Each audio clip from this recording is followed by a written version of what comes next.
Hello friends, welcome to civil service Gurukul. NCERT national council of educational research and training ने अपनी 9th class की art and culture की book से जो original dancing girl है जो हमें मिली है स्टूडेंट मोहनजोदारो से मिली है एंड ये ब्रॉन्ज की बनी हुई है। तो आप देखेंगे स्टूडेंट, इस ओरिजिनल डांसिंग गर्ल को थोड़ा चेंज करके इस टाइप से ये बना दिया और उसके बाद 9th क्लास की जो बुक है उसमें इस पिक को जो है पब्लिश कर दिया है। तो इसके बाद जो हिस्टोरियंस हैं एंड जो अदर आप कह सकते हैं सोशल स्कॉलर्स, उन्होंने बोलना स्टार्ट कर दिया कि ओरिजिनलिटी होनी चाहिए और बच्चों को आप ओरिजिनल चीजें दिखाइए। तो एनसीईआरटी ने बोला ठीक है, हम थोड़ा चेंज कर देंगे बट पूरी पिक फिर हम नहीं दिखाएंगे। तो ये जो इशू है ये भी चल रहा है, बट हम इस इशू में नहीं जाएंगे, हम थोड़ा हड़प्पन सिविलाइजेशन को समझेंगे एंड जो अदर आर्टिफैक्ट जो हमें मिले हैं उसको हम समझने का ट्राई करेंगे। स्टूडेंट, ब्रिटिशर जो है 53, आपको पता है कि पहली जो हमारी ट्रेन चलती है 1853 में चलती है और ये बॉम्बे टू थाने चलती है, ठीक है, पैसेंजर ट्रेन। इसके बाद ब्रिटिशर्स क्या करते हैं, उन्होंने देखा 57 के रिवॉल्ट के टाइम पर जहां पर भी ट्रैक्स थे और ट्रेन चल रही थी, तो वहां पर ट्रूप्स को डिप्लॉय करने में बहुत ज्यादा इनको जो है आप कह सकते हैं कि आसानी हुई। देन 57 के रिवॉल्ट के बाद ये बहुत तेजी से ट्रैक्स को जो है बिछाना स्टार्ट करते हैं। तो हड़प्पा वाला एरिया जो आज की डेट में प्रेजेंट में पाकिस्तान में, वहां ये जो है ट्रैक्स को लगा रहे थे तो उनको कुछ बर्न्ट ब्रिक्स मिलती हैं। उसके बाद इनको कुछ आइडिया हुआ कि मे बी कोई सिविलाइजेशन है और वहां पर एक्सकेवेशन स्टार्ट होता है एंड डिफरेंट साइट्स के बारे में हमें पता चलता है। आपको दो तीन चीजें यहाँ पर समझनी है। इंडस वैली सिविलाइजेशन की जो हमारी नॉलेज है वो एक्सकेवेशंस के थ्रू है। फॉर एग्जांपल, अगर आप देखेंगे कि किसी एक साइट पर आपको गोल्ड का कोई ऑर्नामेंट मिला तो आप ये बोल सकते हैं कि यार ये बंदे गोल्ड को जानते थे। नेक्स्ट, अगर आप देखेंगे जैसे फॉर एग्जांपल ये हमारी डांसिंग गर्ल है। डांसिंग गर्ल जो है ये एक पोजीशन में खड़ी हुई है और इसको कहते हैं त्रिभंग पोजीशन। अब कुछ हिस्टोरियंस ये कहते हैं कि मे बी ये डांस नहीं कर रही है, ये कोई एटीट्यूड में दिखाई गई है गर्ल जो है, एटीट्यूड, ये एक पोजीशन है एटीट्यूड वाली।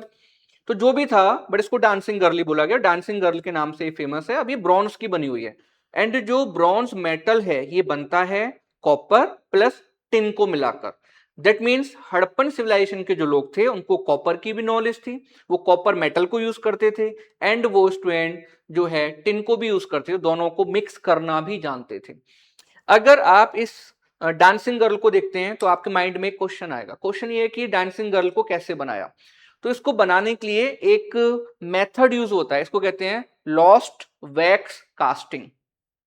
लॉस्ट वैक्स कास्टिंग क्या होती है आपको समझना है। तो सबसे पहले क्या होता है, जो वैक्स है, मोम है, उससे आप कोई भी जिसको भी आपने बनाना है, जो भी आपने शेप देनी है, उस शेप में आप उसको ढालते हैं वैक्स को। इस वैक्स के ऊपर शेप में जो ढालने के बाद इस वैक्स के ऊपर आप क्ले की एक लेयर जो है उसको चढ़ाते हैं, ठीक है, क्ले की लेयर आपने चढ़ा दी।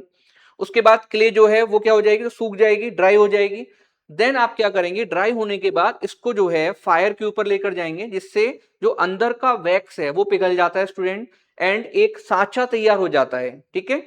और उस सांचे में फिर आप जो है मेटल उसको पिघलाकर उसको मेल्ट करके सांचे में डाल देते हैं जिससे इस टाइप की जो आप देखेंगे डिजाइन बन जाती है, जो उसको कहते हैं लॉस्ट वैक्स कास्टिंग। तो अगर लॉस्ट वैक्स कास्टिंग के बारे में हड़प्पन्स को पता था तो डेफिनेटली उनकी जो टेक्नोलॉजी है बहुत एडवांस थी।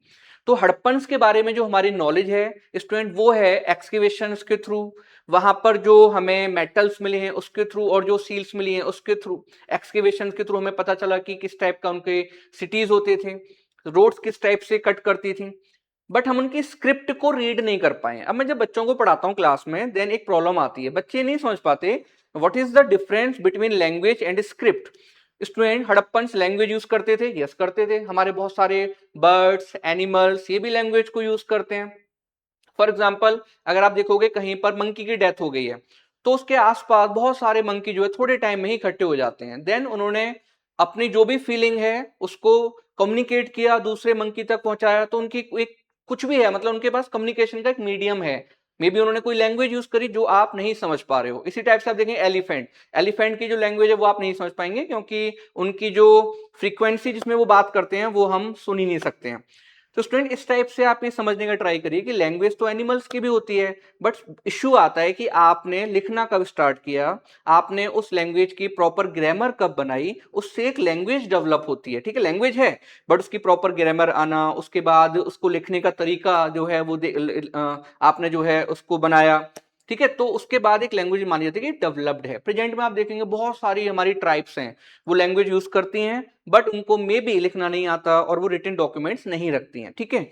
तो हड़प्पन सिविलाइजेशन की जो हमारी नॉलेज है वो कहां से है स्टूडेंट, वो है हमारी नॉलेज एक्सकेवेशंस के थ्रू एंड आर्कियोलॉजिकल सोर्सेज के थ्रू, जो आर्कियोलॉजिकल सोर्सेज हमें मिले हैं। तो ये पॉइंट हम समझने का ट्राई करते हैं, आगे बढ़ते हैं। मैं अभी यहां पर 2 लाइन्स लिखूंगा और आपको इससे पता चलेगा what is the difference between language and script. इधर हम एक नेम ले लेते हैं, रमेश ले लेते हैं, चलिए Ramesh, Ramesh goes to Delhi. Okay student, second line देखिए, रमेश दिल्ली जाता है। थर्ड देख लेते हैं, एक लाइन और लिख लेते हैं, Ramesh goes to Delhi. Yes, first line को देखिए, रमेश गोज टू दिल्ली। अब ये जो लाइन है स्टूडेंट, आप इस लाइन की तरफ में देखो, मेरी तरफ देखो, Ramesh goes to Delhi, then मैं इंग्लिश लैंग्वेज बोल रहा हूं, बट इसको जब मैंने लिखा है तो ये रोमन स्क्रिप्ट है। कौन सी स्क्रिप्ट है? रोमन। सेकंड लाइन को देखिए, रमेश दिल्ली जाता है। अब आप फिर से अगर मेरी तरफ देखेंगे रमेश दिल्ली जाता है, देन क्लियर है मैं हिंदी लैंग्वेज यूज कर रहा हूं, बट अगेन मैंने इसको किस में लिखा है? रोमन स्क्रिप्ट में। थर्ड को अगर आप देखेंगे, थर्ड लाइन को, Ramesh goes to Delhi, again अब जो है मैंने फिर से इंग्लिश लैंग्वेज को यूज किया है, बट अब जो मैंने स्क्रिप्ट यूज की है दिस इज देवनागरी। तो ये डिफरेंस होता है लैंग्वेज एंड स्क्रिप्ट में। तो स्टूडेंट, हड़प्पन सिविलाइजेशन के लोगों के पास लैंग्वेज तो होगी, बट हम वो नहीं समझ पाए बिकॉज हमने स्क्रिप्ट को डिसाइफर नहीं किया है। बट उसके बाद हम देखेंगे जो अशोकन इंस्क्रिप्शंस हैं उनको हमने डिसाइफर कर लिया है, और इसमें भी मेन रोल रहता है जेम्स प्रिंसेप का, जिसने ब्राह्मी स्क्रिप्ट को रीड कर लिया। तो अब जो इससे पहले हड़प्पन की जो स्क्रिप्ट है उसको हम अभी तक डिसाइफर नहीं कर पाए हैं। बहुत सारे स्कॉलर्स ने क्लेम किया है कि हमने इसको पढ़ लिया है, बट स्टूडेंट अभी तक कोई भी प्रॉपर तरीके से इसको डिसाइफर या रीड नहीं कर पाया है। ओके, तो इसलिए आप देखेंगे जो चीजें हमें मिलती हैं एक्सकेवेशंस के थ्रू, उनको कहते हैं archaeological sources, and archaeological sources के थ्रू हम बताते हैं कि सिविलाइजेशन किस टाइप से वर्क कर रही थी। और दैट्स वाई हमारी नॉलेज जो होती है वो 100% करेक्ट नहीं होती है। तो डांसिंग गर्ल जो है ये बहुत इंपॉर्टेंट है, मोहनजोदारो से मिली है, और यहां से आपको 2-3 चीजें क्लियर हैं। त्रिभंग पोजीशन में खड़ी हुई है, ब्रॉन्ज की बनी हुई है student, and lost wax casting जो एक टेक्निक है वो हड़प्पन को पता थी। आगे बढ़ते हैं स्टूडेंट, नेक्स्ट देखिए, ये कुछ और आपके जो है यहाँ पर डिस्कवरीज हुई हैं जो आपको मिली हैं एक्सप्लोरेशन के थ्रू, एक्सकेवेशंस के थ्रू। यहाँ पर भी अब 2 चीजें हैं, एक्सप्लोरेशन जो सरफेस पर आप करते हैं, एंड एक्सकेवेशन जो आप जो है जमीन के नीचे डिग करते हुए जाते हैं, तो वहां पर खुदाई करते हैं। तो इधर देखेंगे स्टूडेंट, ये हमें एक प्रीस्ट मिले हैं। अब जरूरी नहीं है कि प्रीस्ट में भी एक किंग थे। अगर मैं कहता हूं ये किंग है, देन आप क्या मुझे बोल सकते हैं 100% मैं गलत हूं, रॉन्ग हूं? नो, आप नहीं कह सकते। बट अगर कोई हिस्टोरियन या कोई स्कॉलर ये कहता है कि प्रीस्ट है, देन मैं भी नहीं कह सकता कि वो 100% गलत है। ओके, तो इन चीजों को समझिए। तो यहाँ पर स्टूडेंट ये एक प्रीस्ट मिले हैं, इनको प्रीस्ट ही माना गया अभी तक। ये भी कहां से मिले? मोहनजोदारो। इधर आते हैं, इसके ऊपर हमने डिस्कस भी किया हुआ है पहले लेक्चर में।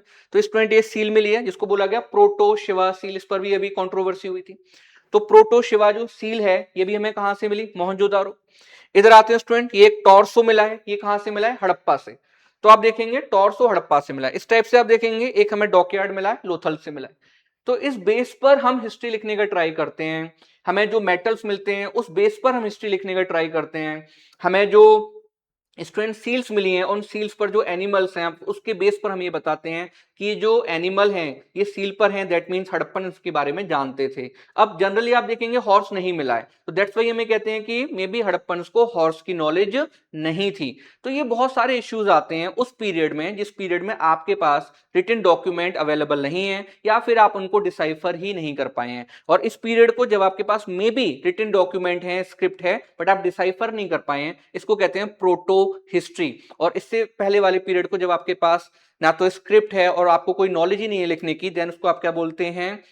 Pre history. तो प्रोटो हिस्ट्री, प्री हिस्ट्री, और उसके बाद ऐसा पीरियड जब आपके पास रिटन डॉक्यूमेंट आ जाते हैं, आपके पास प्रॉपर स्क्रिप्ट आ जाती है और आपने उसको डिसाइफर भी कर लिया है, उसको कहते हैं हिस्टोरिकल पीरियड। तो इंडिया में अगर आप बात करेंगे स्टूडेंट, हिस्टोरिकल पीरियड माना जाता है वैदिक कल्चर से। बट वैदिक कल्चर जो है स्टूडेंट, उसमें इशू आता है, कि वैदिक कल्चर की नॉलेज हमें मिलती है वेदास के थ्रू, बट वेदास का जो लिखने का टाइम पीरियड है, एग्जैक्ट कब लिखे गए वो हमें पता नहीं है। बिकॉज वेदास क्या थे, तो वेदास की जो नॉलेज थी वो जनरेशन टू जनरेशन आगे कैसे बढ़ती है, थ्रू ओरल मीन्स। मतलब गुरु ने अपने जो है डिसाइपल को समझाया, डिसाइपल ने आगे नेक्स्ट जनरेशन को पढ़ा दिया, तो ओरल तरीके से आगे बढ़ती है। ओके स्टूडेंट्स, को लिखा नहीं गया था।